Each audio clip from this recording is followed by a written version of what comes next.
Hello friends, welcome back to my channel. কেমন আছো তোমরা সবাই? আশা করছি সবাই খুব ভালো আছো, যে যেখানে আছো সুস্থ আছো। চলে এসেছি আবারও তোমাদের সামনে নতুন একটা ভিডিও নিয়ে।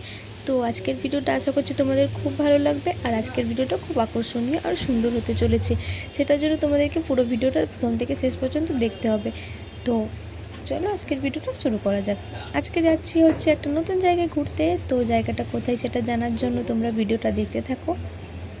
প্রথমেই চেপে গেছি ট্রেনে। ট্রেনে যাওয়ার পর দেখো চারিদিকের দৃশ্যটা দেখতে কারই না ভালো লাগে, এত সুন্দর একটা দৃশ্য।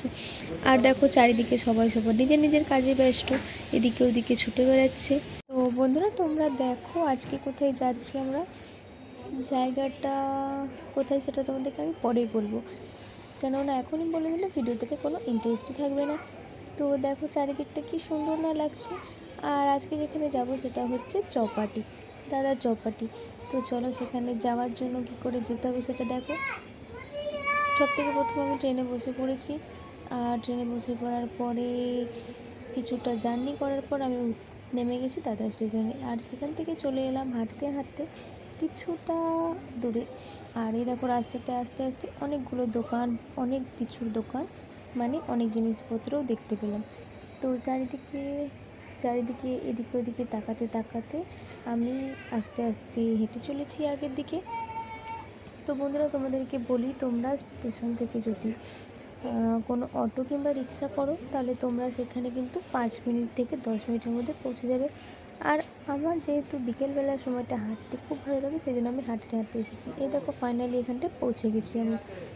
আর পৌঁছে যাওয়ার পর তোমরা দেখো, এই দেখো ফাইনালি চলে এসেছি আমি সেই জায়গাটাতে। বন্ধুরা তোমাদেরকে কীভাবে বোঝাবো, আমি এই জায়গাটায় যতবার এসেছি ততবারই আমার মনে হয় যে জায়গাটা আমার জন্য নতুন একটা জায়গা। যতবার এসেছি এটা নিয়ে আমার মোটামুটি 2-3বার আসা হয়ে গেলো। এই জায়গাটায় খুব সুন্দর একটা জায়গা বন্ধুরা। বিকেলবেলায় এরকম মেঘলা মেঘলা ওয়েদারে এরকম একটা জায়গায় বসে গেলে আর কি চাই বলো।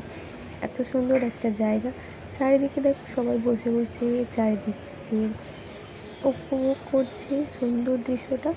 তো আমিও চলে এলাম তোমাদেরকে শেয়ার করতেই, ভাবলাম তোমাদেরকে না শেয়ার করলে কি আর হয়।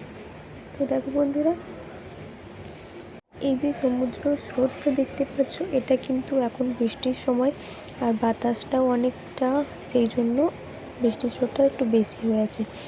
তো আজকে এই জায়গাটায় মানে নিচেরটায় সমুদ্রের ধারে আমাদেরকে যেতে দেয়নি। তার কারণ হচ্ছে কি বৃষ্টির সময় মানে যে কোনো সময় বৃষ্টি আসতে পারে, আর সমুদ্র আলাদাই রূপ ধারণ করতে পারে।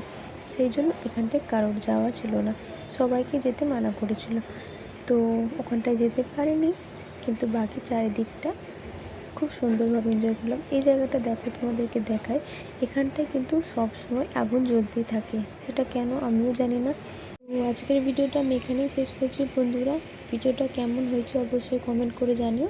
সবাই ভালো থেকো, সুস্থ থেকো, দেখাবো নতুন ভিডিওতে। Bye bye.